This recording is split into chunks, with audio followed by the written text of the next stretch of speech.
This house was built with my money. You should get out. What? But that house is. I stammered. Look, you're just part-time. You couldn't survive without me if we divorced, my husband declared proudly, handing me the divorce papers.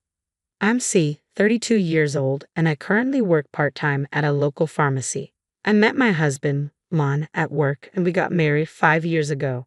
At his request, I quit my job when we married and became a stay-at-home wife. Although I always wanted to continue working after marriage, I finally convinced Lon to let me work part-time recently. For the record, we don't have kids yet. I'd love to have a pet since I adore dogs, but Lon hates animals, so I've given up on that idea. Lon, who never really liked me working, started criticizing the household for the first time. Hey, have you been cleaning properly? The house seems dirtier, and there's a pile of laundry. I've been cleaning and doing laundry like always. Really? Even today's dinner felt like you cut corners. That's not true. I got caught up at work today and came home late. Cutting me off, Lon continued proudly. What work? You're just part-time. I'm the one actually working. Take care of the house properly. Even part-time work is still proper work.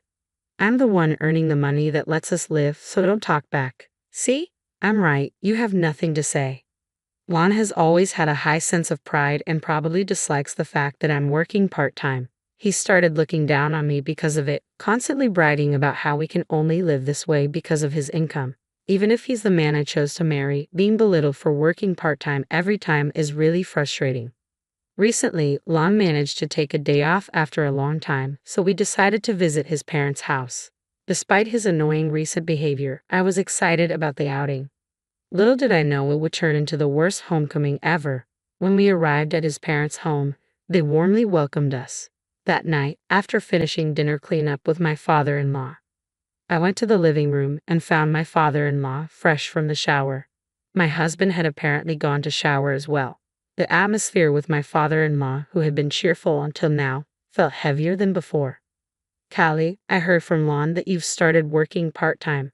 Yes, I replied, sensing a bad feeling. Is there a problem? Is Lon not earning enough? No, it's not like that at all. I just like working. Is that so, Ron? You can't even manage the household and you still want to work part-time. You're just burdening our son. Exactly, he continued. If you have time for part-time work, focus more on home responsibilities. Look, your part-time job won't miss you if you leave, but your duties at home will. Lon works hard, and you don't feel ashamed of doing this? My mother-in-law has been a stay-at-home mom since they got married, so my parents-in-law, and even Lon, think that's how it should be. They probably don't approve of me working after marriage. Yes, sorry, I muttered, feeling crushed. I couldn't believe Lon spoke about me like that to his parents. I enjoy my job and the people at work are all great. I wish they wouldn't treat my part-time work as disposable. I've been doing my part at home the same as always. In fact, I'm even more careful now that I'm working part-time to ensure I'm not causing any trouble. I also know Lon works hard, which is why I've been doing my best too. A few days later, feeling down, I missed my parents and decided to give them a call. I wish they lived closer so I could see them whenever I wanted. Hello, Callie, what's up? My father's familiar gentle voice almost made me cry, but something felt off because Mom usually answered the phone.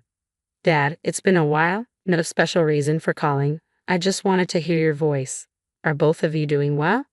I'm doing fine, but your mom's knee has worsened a bit. She's otherwise in good health, but needs to rest for a while.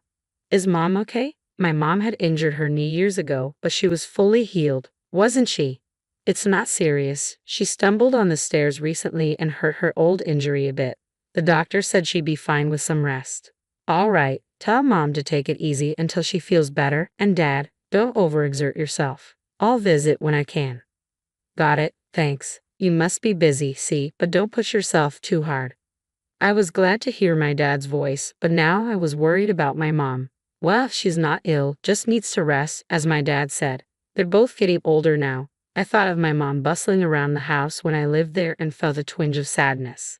Come to think of it, she tripped on the stairs. I suddenly thought about the layout of my childhood home. When I lived there, I never felt it. But now, considering that my parents, who are in their 60s, live there alone, I realize the house might have many inconveniences. The house is old and the stairs are steep with no handrails, especially concerning for my mom who just hurt her knee. It worries me that my aging parents live there, and it's not even an accessible house. The thought of facing another ordeal makes me shudder. We both have jobs, so we can't be too demanding, but I've always wished we could live closer to my parents. Considering their age and the condition of their home, it might be time to think about other options. I decided to use this opportunity to build a new house for them. Truth is, I have some passive income from real estate that was handed down from relatives. My parents advised me to keep it a secret because you never know what might happen, so I haven't told my husband about it. I've been saving it for a rainy day, and I'm thinking of using that money to gift my parents a brand new house. I feel so happy to finally give back to my parents who have raised me. Though it's my own money, making such a big purchase isn't something I can decide alone. I immediately consulted my husband. Lon, my parents are getting old. This could be a good opportunity for us to help them. He agreed more easily than I had expected. Really? That's great, thank you. I was a bit surprised as I thought he'd say no. Well, I'm not sure if you working part-time can actually pull this off. See, you're silent again. Can you really do it? I can, I replied. Do your best then. I was happy he agreed so quickly, but the way he belittled me for working part-time honestly made me angry. I thought my part-time job had nothing to do with it, but arguing would be a hassle, so I ended the conversation. The next day, I began making arrangements for my parents' new home. From then on, everything went smoothly with the contractors. My husband didn't seem too thrilled about it, but he didn't say anything, so I didn't dwell on it. Then, one day, I noticed a significant amount of money missing from our shared account. It had been a while since I checked the bank account, so I updated the passbook. I had no recollection of withdrawing $5,000 this month. It must have been my husband, but for what? I'll ask him as soon as he gets home tonight. When he got home, I asked him about the missing money. Hey, I updated the passbook today and noticed $5,000 is missing from our living expenses account. Do you know anything about this? Yeah, I gave it to my parents. What? Why? They seem to be struggling financially. We had some savings, so I thought it would be fine. I didn't notice anything like that when we visited your parents' house last time. Maybe they acted normal so they wouldn't worry us. Got a problem with that? No, it's not like that. This is about household expenses. You could have at least consulted me. My words must have touched a nerve. My husband sharply retorted, it's my hard-earned money. I'll use it how I want. I don't need to consult you every time. You only work part-time and can't even handle things at home. You're getting a bit too high and mighty. Annoyed with my silence, my husband slammed the door and left the room. I always thought Lon left the house matters to me because he trusted me. I felt trusted, yet he didn't consult me this time either. If his parents were really struggling, I'd want to help too. I wouldn't oppose it. It's been 5 years since we got married, and it hurts to feel like there's zero trust. Things have been awkward since then, but life goes on as usual. We've had our share of fights in these 5 years. This time, too, things returned to normal before we knew it. I did wish he'd apologize, but I didn't want to ruin the mood, so I stayed quiet. In the meantime, our new house was completed. I heard that with newer homes, construction updates can be quick, and it turns out it's true. I was excited and immediately contacted my parents to finalize the moving day. Since I heard the construction would be fast, my parents had been getting things ready. My mom's knee is bad, and dad's not young, so they were handling the lighter tasks. For heavy furniture and appliances, we were going to hire movers. My husband and I planned to help on his day off. Finally, it felt real that I could gift my parents a new house. Little did I know what was about to happen. It was when I checked my husband's schedule for the move. What? Why are we going to your parents' house? We built this house for my parents. What are you talking about? I built this house for my parents. Don't act like you built it. You're just a part-timer. You don't have that kind of money. This house was built with my salary. He was serious. I'm sure I told him that I was building the house for my parents. Could it be that he agreed so easily because he thought it was for his parents? He doesn't know that I have passive income.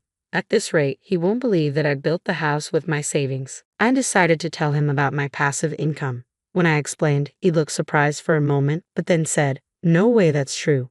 You probably just wanted a new house and made up that lie." He wouldn't believe me no matter what. He claimed that since the house was built with his salary, his parents had a right to live there. The conversation was over before it even began.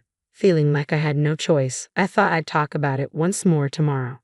But the next day, my husband suddenly stormed in. This house was built with my money. You should get out. What?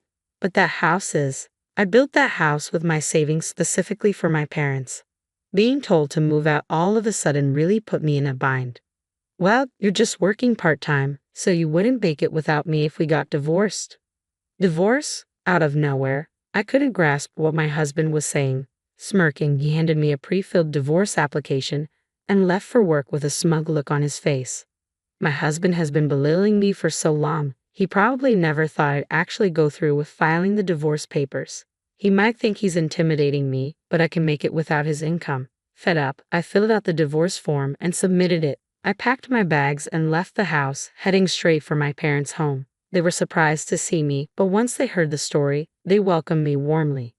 I moved back in with my parents and everything was set up sooner than expected. We started living together in the new house. I was a bit concerned that I hadn't heard anything from my husband, but since I had already filed for divorce, I decided not to worry about it. A little while after I moved in, an unknown moving company showed up. Upon checking, I found out the items were being moved in under my ex-husband's name. According to the movers, my husband and his parents would be arriving soon in their car. They were planning to move into the home where I live with my parents without even asking.